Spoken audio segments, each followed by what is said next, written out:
Eh bien, bonsoir à toutes et à tous. Merci de participer à cette présentation à l'occasion de la publication du chiffre d'affaires semestriel de Philip Media. Avant de passer la parole à Manuel et Aurélien, le management de la société, une petite précision, simplement à l'issue de la présentation qui va être faite, vous aurez la possibilité de poser vos questions via le module de chat en bas de votre écran. Donc, vous pouvez poser vos questions tout au long de la présentation et un temps sera dédié pour pouvoir répondre à vos questions. Manuel, Aurélien, je vous passe la parole.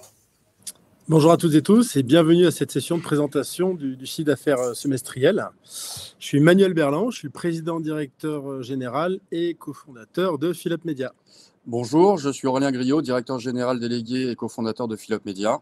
Non présent, mais néanmoins très actif, Julien Rabin, directeur commercial, également cofondateur. Et Quentin Michetti, notre directeur technique, également cofondateur. Pour faire un résumé et être captivant à la fois pour ceux qui nous connaissent déjà beaucoup et pour ceux qui nous découvrent aujourd'hui, on est une régie publicitaire qui fait quelque chose de très simple. Soit nous exploitons, soit nous installons des écrans sur les distributeurs de carburant afin de diffuser de l'information ou de la publicité aux automobilistes durant la prise de carburant. Durant un moment, ils sont effectivement totalement disponibles. On a un support publicitaire qui dispose de son, ce qui le rend effectivement très interactif par rapport à l'auditoire. On est caractérisé par une forte croissance et rentabilité depuis la création. En 2022, on a été consacré 436e parmi 1000 entreprises européennes de croissance. Et en 2023, on a occupé la 155e place sur 500 champions français de la croissance. Voilà. On veut effectivement se développer vers un support encore plus qualitatif qui sera effectivement transposé sur un plus grand nombre de stations à travers l'ensemble du territoire. Et les écrans, c'est les écrans dont je parle, c'est les écrans que vous avez sur la photo là, des écrans 22 pouces. Pour notre historique, entre 2011 et 2015, c'est une histoire qui s'est déroulée avec 4 associés, 100 collaborateurs. Ça nous a permis de faire la preuve du concept et de doubler le chiffre d'affaires chaque année pour arriver en 2015 avec un chiffre d'affaires qui est effectivement de l'ordre de 500 000 €. Une première levée de fonds avec des actionnaires historiques qui étaient des entrepreneurs lyonnais et le Crédit Agricole Création. Et ça nous a permis effectivement de déployer les premières stations avec nos écrans en propre à partir de 2016, de réaliser ensuite en 2017 une seconde levée de fonds pour nous implanter chez Carrefour, en 2018 chez Total et à partir effectivement de 2019 nous permettre d'atteindre 5 millions d'euros de chiffre d'affaires, ce qui nous a permis d'observer une croissance entre 2016 et 2019 de 660%. 2020, l'année du Covid, année très importante pour nous et révélatrice de la solidité de notre business, tout simplement parce que malgré 4 mois d'arrêt, on a réalisé la même performance économique qu'en 2019, ce qui montrait qu'effectivement, le business était quand même assez résilient et assez solide. Voilà. En 2021, on est reparti sur une croissance naturelle à 6,8 millions d'euros de chiffre d'affaires. Et en 2022, une croissance qui s'est poursuivie avec aussi l'acquisition et l'intégration d'autres partenaires post-introduction de bourse avec des partenaires dont on va parler ultérieurement. Donc, Philip Media, vous l'aurez compris, c'est une solution qui est complètement intégrée. Évidemment, on est une régie publicitaire avant tout, c'est de là qu'on tire nos revenus. Régie publicitaire, ça veut dire qu'on a une force commerciale sur le terrain, à la fois locale mais nationale également.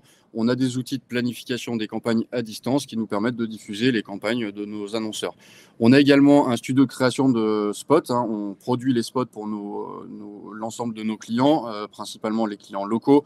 Les clients nationaux ont bien évidemment des gros studios qui bossent pour eux. Et on n'est plus sur de l'adaptation des pubs qu'ils peuvent utiliser notamment à la télé. Et enfin, on a une partie gestion du réseau qui nous permet en fait d'installer les écrans, de superviser à distance les écrans et de coordonner les interventions éventuelles de maintenance. Manuel, je vais te laisser nous présenter le modèle et ses atouts. Donc au niveau du modèle, aujourd'hui, on a un réseau effectivement avec des partenaires solides. Donc on a démarré en 2011 avec Tokyo, qui nous a permis effectivement de démarrer avec 400 stations-service avec des écrans qui étaient directement intégrés aux pompes, qui étaient les écrans des terminaux de paiement bancaires. Ensuite, à partir de 2016, on a développé effectivement le concept, comme je vous l'ai dit tout à l'heure, avec 30 stations chez Agip, 100 stations ensuite, 2017-2019 chez Carrefour, puis Total Energy, et 2023, un partenariat renforcé avec Carrefour qui nous a ouvert ses portes pour accueillir 250 stations-service supplémentaires. Alors, pourquoi ces partenaires nous font confiance?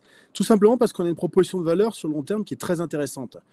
on va s'occuper d'installer et d'entretenir les écrans. On va leur accorder 25% du temps d'espace publicitaire et on va produire leur contenu.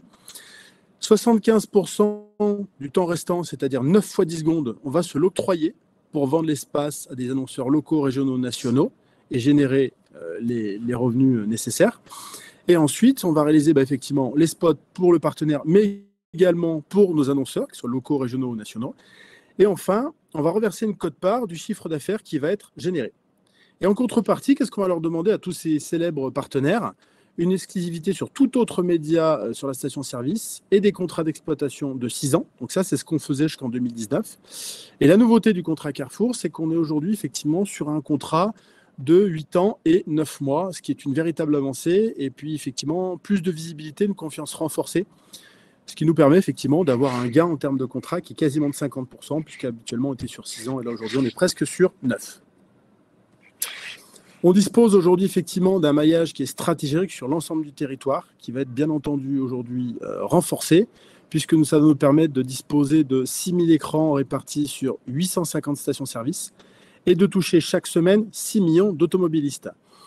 Ce qu'il faut bien effectivement relever immédiatement, et je pense que ça va forcément s'accentuer dans un futur très très proche, c'est qu'initialement, quand nous avions 630 stations-service, les 230 stations-service équipées de nos écrans que vous avez vu sur la première image, les grands écrans 22 pouces, représentaient 72% du chiffre d'affaires. C'est pour ça que nous avons effectivement décidé d'équiper 250 stations supplémentaires au sein du groupe Carrefour afin de faire en sorte que ces beaux écrans pourvoyeurs de chiffre d'affaires de manière assez conséquente puissent avoir un impact significatif sur notre croissance future. Notre clientèle aujourd'hui, c'est assez simple. Elle est composée essentiellement, en tout cas pour le premier semestre, à 76% d'annonceurs locaux. Donc, c'est tous les secteurs que vous voyez sur la gauche, des artisans, des commerçants, des restaurateurs, tout le monde de l'automobile, de l'immobilier, mais également la sphère des loisirs. Et puis, comme je vous l'ai dit, je me répète parce que c'est un fait important qu'il faut impérativement ancrer dans notre storytelling, c'est que 2020, malgré 4 mois d'activité en moins, on a fait autant de chiffre d'affaires qu'en 2019 grâce à cette population d'annonceurs locaux qui se comptent en milliers et qui payent effectivement chaque mois leur location d'espace, si je peux appeler ça ainsi, via une formule d'abonnement, ce qui fait que ça nous effectivement donne une prévision du chiffre d'affaires assez intéressante d'une année sur l'autre. On a aussi des annonceurs nationaux, donc c'est 24% du chiffre d'affaires semestriel 2023 en croissance par rapport en 2022. C'est globalement des annonceurs de différents secteurs, l'automobile, les services, l'assurance, entre autres, mais également le loisir, l'hôtellerie. On est référencé aujourd'hui dans la plupart des grandes agences médias, pour ne pas dire la quasi-totalité.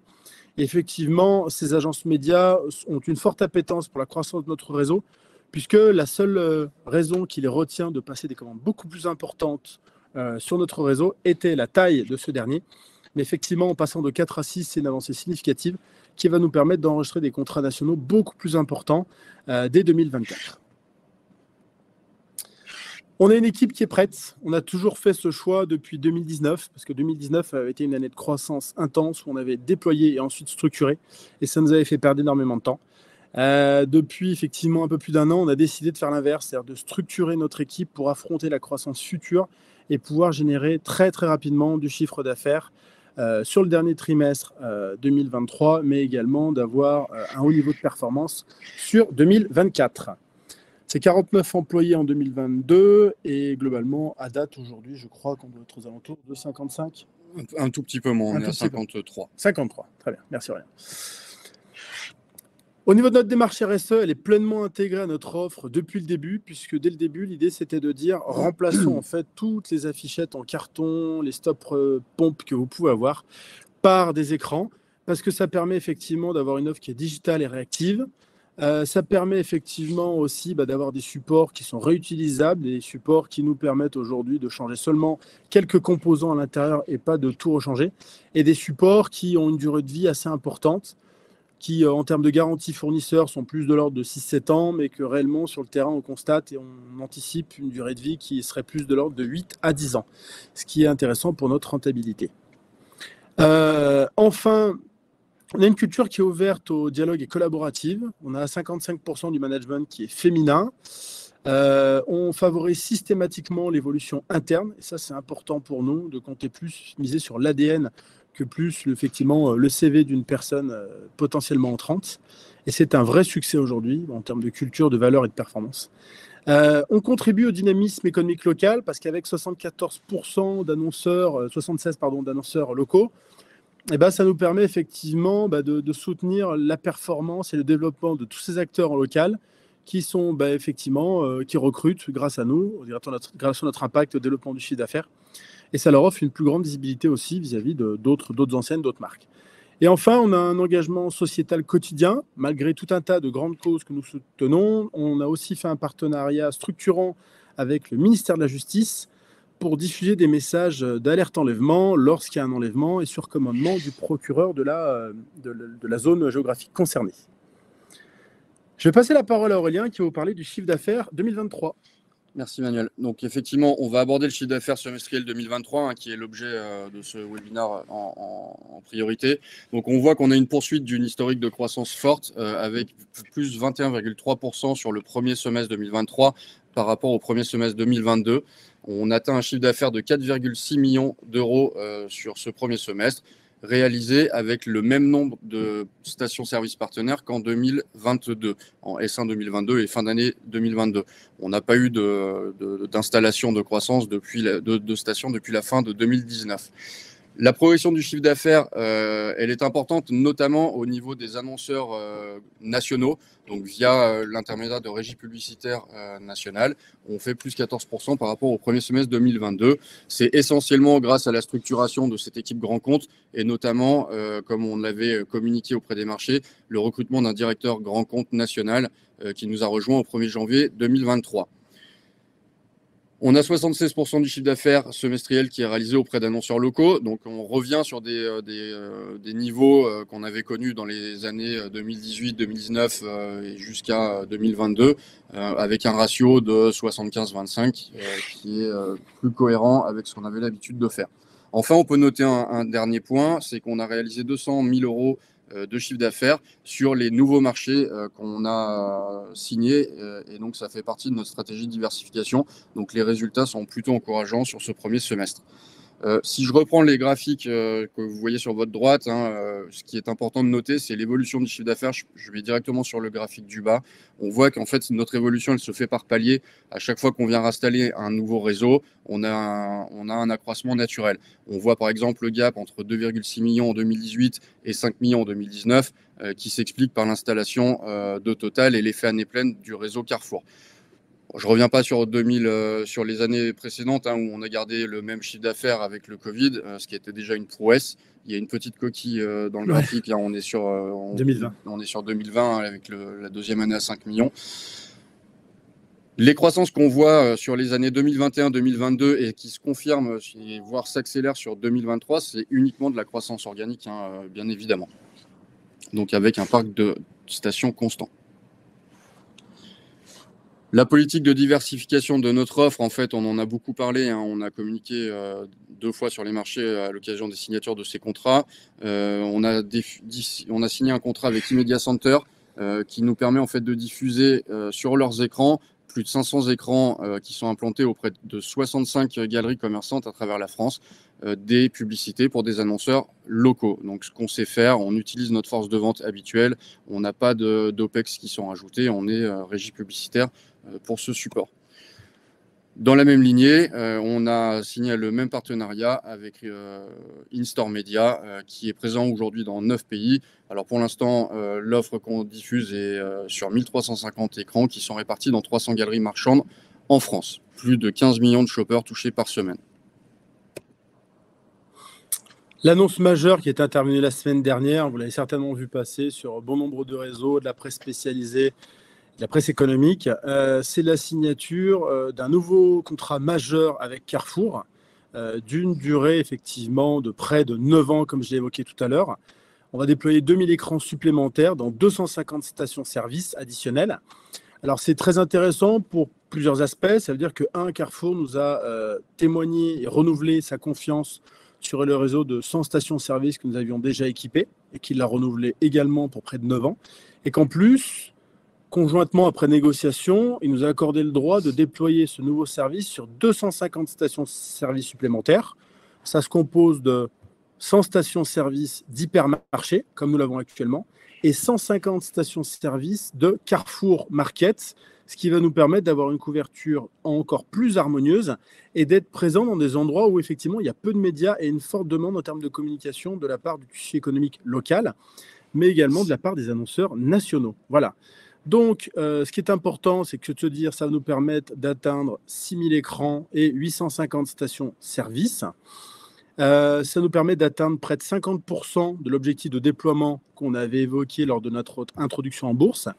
Et c'est une accélération effectivement indéniable du développement commercial. J'en ai parlé tout à l'heure, notamment au niveau national, puisque chaque semaine, on touchera 6 millions d'automobilistes et qu'à terme, la promesse qu'on avait faite, c'est d'en toucher 10. Il faut savoir qu'on arrive effectivement sur des zones où ça devient très, très intéressant. Parce que 10 millions d'automobilistes touchés par semaine, ça veut dire qu'une personne sur deux qui prend sa voiture chaque semaine passera devant nos écrans. Donc, effectivement, ce n'est pas du tout anodin. Et ça fera de nous un média d'impact assez conséquent pour toucher les populations, pour toucher les actifs. Sur la stratégie, les perspectives, je vais aller effectivement rapidement parce que c'est quelque chose qu'on vous dit depuis notre introduction en bourse. Donc, la première partie de l'ambition, c'est de se dire on veut déployer 550 stations-service à horizon 2025. On a déjà fait 250 déjà, donc on est quasiment effectivement à 50%. Et sachez qu'effectivement, on est effectivement aujourd'hui en cours avec en négociation avec de nombreuses entités pour pouvoir continuer à développer ce réseau. On veut aussi effectivement aller à l'étranger à partir de 2026, c'est-à-dire effectivement bien conquérir, bien mailler notre territoire avant d'aller à l'étranger. On veut diversifier les sources de revenus. On l'a déjà fait effectivement avec IMC et InStore Media. Et on souhaite également le faire dans le cadre d'une approche qui est digitale, c'est-à-dire vendre à la fois à nos annonceurs locaux une diffusion sur les écrans, mais leur vendre aussi une diffusion sur les réseaux sociaux, puisque le clip produit peut être transposé sur les réseaux sociaux et ainsi augmenter le panier moyen. Et puis bien évidemment, c'est d'actualité, c'est dans la tendance, vous le voyez tous les jours. On assiste à une mutation de l'énergie de la mobilité, qui est soit électrique, soit thermique, soit hydrogène, et que, bien évidemment, il est en train de se passer beaucoup de choses dans ce secteur-là, et on a imaginé pas mal de choses déjà pour devenir un acteur majeur dans le domaine de l'électrique. Et on a la volonté aussi de se développer sur l'hydrogène.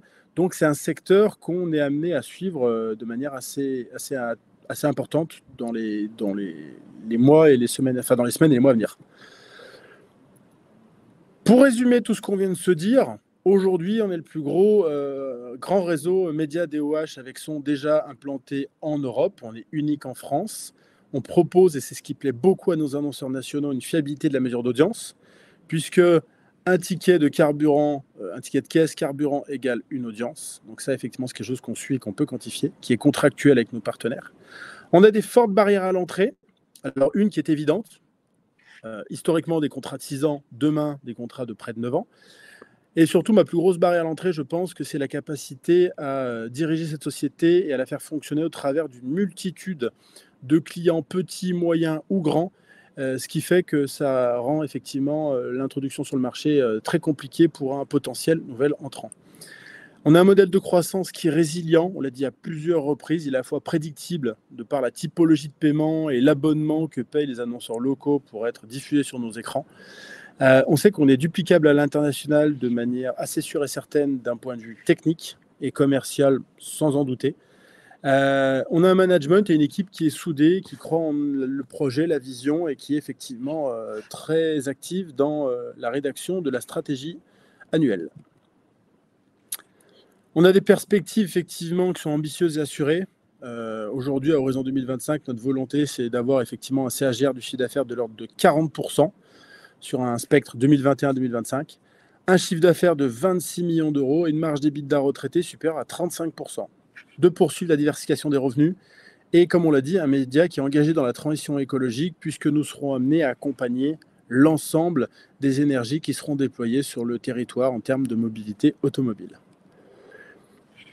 La roadmap, assez évidente, et ce qu'on vous dit effectivement depuis 2022, date de l'introduction en bourse, La volonté à l'époque, c'est effectivement de continuer à déployer nos services. 2022-2023, on est en plein dedans puisque 350 stations-service équipées. On a effectivement quasiment atteint notre objectif et on espère le dépasser prochainement avec l'atteinte complète de l'objectif éventuellement. Un CRGR du chiffre d'affaires de l'ordre de 40%, ça c'est ce que je vous annonçais tout à l'heure, c'est en ligne de fond. Et l'objectif en termes de diversification de revenus sur cette période-là, d'atteindre 2 millions d'euros de chiffre d'affaires. Et en 2025, l'idée c'est de rajouter des stations. Donc je pense que très honnêtement, je vous le redis, on l'aura fait avant. Et puis 2025, c'est 26 millions d'euros de chiffre d'affaires et un EBITDA retraité supérieur à 35%. J'espère qu'on a été clair et passionnant et que effectivement, du coup, nous sommes prêts à globalement répondre à vos questions. Merci Manuel, merci Aurélien. N'hésitez pas à poser vos questions. On a déjà reçu quelques-unes. La première, quelle est l'évolution du taux de remplissage au premier semestre par rapport à 2022? On a une évolution du taux de remplissage qui peu ou prou suit l'évolution du chiffre d'affaires. Voilà. On ne souhaite pas communiquer sur la donnée exacte parce que finalement, le taux de remplissage est une donnée qui est sensible d'un point de vue concurrentiel et aussi de la part des agences médias. Ça pourra avoir un effet sur les prix de négociation. Et c'est une variante sur laquelle, effectivement, on ne souhaite pas communiquer, mais en tout cas, effectivement, je peux vous assurer qu'elle est en progression. D'accord. Et est-ce que vous communiquez la part du chiffre d'affaires qui a été réalisé par Digital Ads? Alors oui, on est aux alentours de 100 000 euros. Pour le premier semestre? Oui. D'accord. Et est-ce que vous pouvez donner une horizon, une tendance sur le second semestre? Est-ce qu'il y a une saisonnalité dans les revenus? La comparaison est-elle plus favorable que lors du premier semestre? Alors, pour répondre, parce que vous savez qu'il y a des choses qu'on n'a quand même pas le droit de dire, pour pas effectivement favoriser ou défavoriser certains.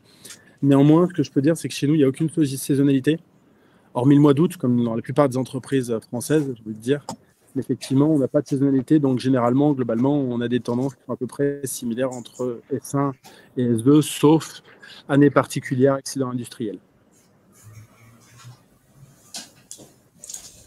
Alors, il y a Marc qui demande une précision sur votre objectif 2025 au niveau de l'EBITDA. Est-ce que, Aurélien, tu peux repréciser en fait ce que vous entendez par EBITDA retraité? Oui, en fait, on retraite la location financière qui est liée à notre matériel, donc à nos écrans, comme si on était en fait en norme IFRS.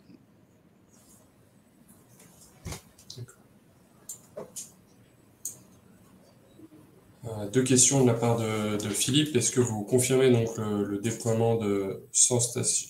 Pardon, est-ce que vous confirmez-vous que le déploiement de 100 stations nécessite environ 3 millions d'euros?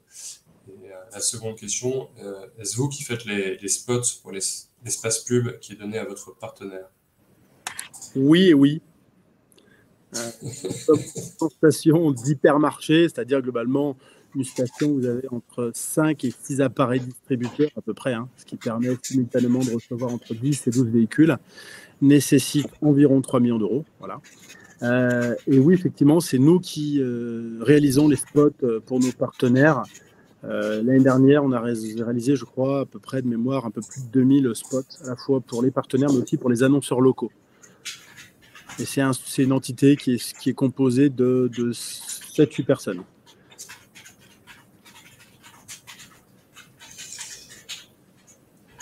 Est-ce que vous confirmez que la part du chiffre d'affaires qui a été réalisé auprès des régies, In-Store Media et celle du groupe Auchan, s'élève à 100 000 euros au cours du premier semestre?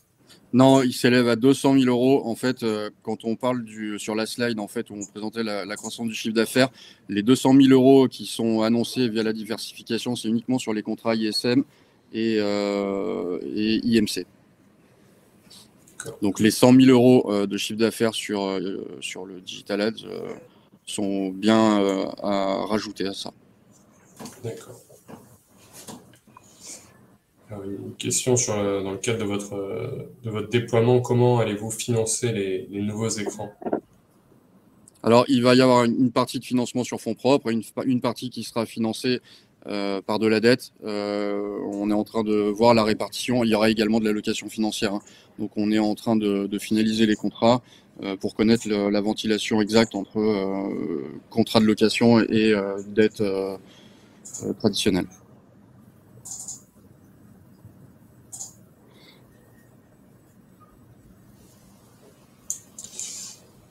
On a une question donc, sur la croissance de votre activité auprès des annonceurs nationaux. Est-ce que vous pouvez préciser s'il y a des secteurs en particulier qui se dégagent, qui ont été plus porteurs que d'autres? Alors, ce qu'on constate effectivement, c'est qu'on a une dynamique nationale qui est portée par différents secteurs d'activité. Les plus importants cette année, effectivement, on tourne autour de l'auto, le service. On a pas mal travaillé avec une marque assez connue qui s'appelle Blablacar, avec Stellantis notamment pour Peugeot et certaines marques de véhicules, mais également en fait pour la banque, pour l'assurance et pour l'hôtellerie. L'hôtellerie, effectivement, est un secteur qui a compris qu'on touchait beaucoup d'actifs, qui, quand il était avec sa voiture, avait des questions, effectivement, sur globalement les destinations à la fois de vacances, de week-end, tout un tas de choses comme ça. Et on a fait beaucoup, effectivement, d'hôtellerie ces derniers temps.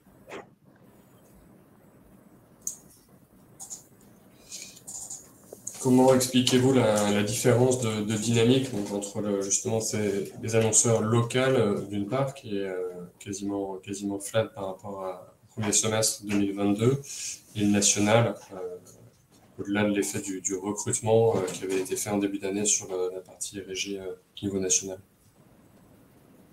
Ce qu'on peut dire de manière assez certaine, c'est qu'on ne peut pas dire que le local est quasi flat, puisque quand même le local représente quand même une croissance qui est assez intéressante. Et surtout, le local a généré quelque chose d'assez important sur des produits aussi un petit peu diversifiés que sont IMC et InStore Media et le Digital Ad. Donc, il y a quand même effectivement une croissance.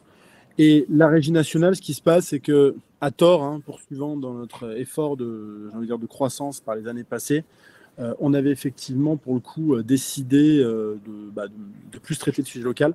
Là, aujourd'hui, d'avoir une vraie régie nationale avec un directeur des ventes à sa tête, qui fait de la représentation sur Paris, qui connaît beaucoup de monde, qui milite, qui porte la bonne parole, avec le recrutement d'une personne supplémentaire, effectivement, ça porte son effet pour retrouver une performance qui était effectivement équivalente, voire supérieure à ce qu'on a fait en 2021. Parce que je vais occulter 2022, mais voilà. Donc, en tout cas, le local qui avait fait une très très belle croissance l'année dernière, faut pas le minorer, pardon. Cette année continue à être quand même sur une croissance significative avec un effectif constant et un parc constant. Ça, c'est important de le dire aussi. C'est-à-dire qu'à un moment, effectivement, on ne pourra pas non plus aller plus haut que le ciel.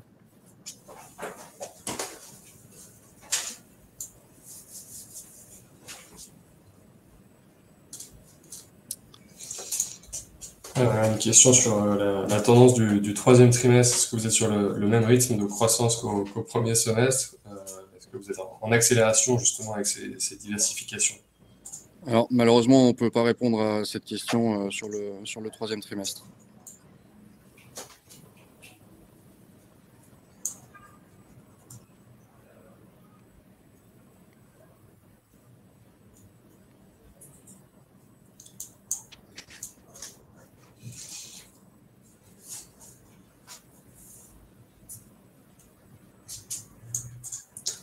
Et est-ce que la hausse récente du prix des carburants, ça impacte votre activité? Est-ce que vous voyez un recul des revenus ou il n'y a pas d'impact mesuré pour le moment?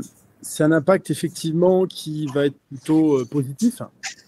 Tout simplement parce que les effets constatés par certains distributeurs tendent à laisser penser effectivement que les Français mettent un peu moins de carburant, mais ont tendance des fois à passer un peu plus souvent. Ce qui est facilement compréhensible parce qu'il y a un mécanisme aujourd'hui d'inflation qu'on connaît et qui pèse sur beaucoup de ménages. Le fait de se dire j'avais pour habitude de mettre 100 € d'essence par mois, j'ai plutôt tendance effectivement à faire un premier plein de 50-60 € et de composer avec ce qui reste pour la fin du mois, quitte à sacrifier peut-être des week-ends ou des choses comme ça, des déplacements qui sont non obligatoires. Mais en tout cas, on constate plus de passages et un peu moins de volume de carburant pris.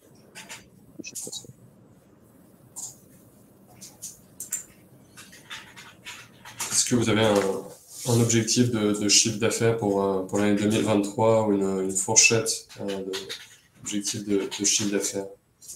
Alors, bien évidemment, on a un objectif de chiffre d'affaires en interne. On ne communique pas de guidance sur notre chiffre d'affaires.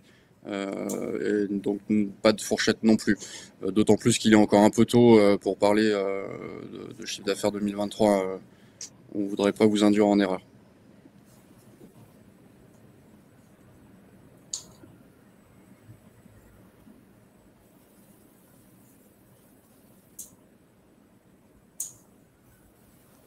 On va traiter toutes les questions.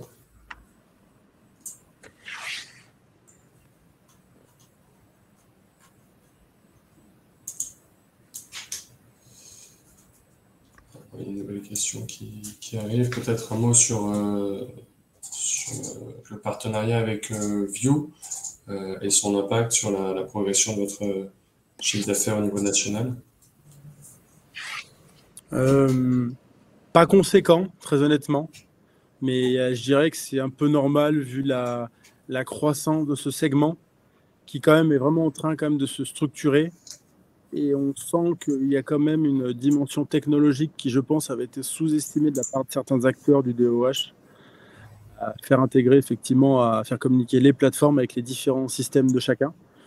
Néanmoins, effectivement, pour nous, c'est pas mal en termes de notoriété, parce que ça nous met en avant aux côtés d'un certain nombre de dispositifs. Et ça nous permet d'être beaucoup plus visible. Donc pour l'instant, en termes de chiffre d'affaires, c'est bien. Je pense que ça sera beaucoup plus important. On est dans la tendance, on y est aujourd'hui, c'est réglé, c'est prêt à démarrer. Et voilà, ça nous occasionne d'être sollicités sur pas mal de briefs, et c'est déjà une excellente chose. Mais on ne peut pas dire que l'impact est aujourd'hui pour l'instant significatif. Et est-ce que la répartition actuelle entre le chiffre d'affaires composé donc à la fois des annonceurs nationaux et régionaux, est-ce que la répartition qu'on a au premier semestre va perdurer ainsi au second semestre?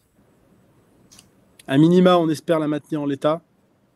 Et en étant plus ambitieux, effectivement, on aimerait bien aboutir à un 70-30. L'objectif, c'est 70-30. Voilà.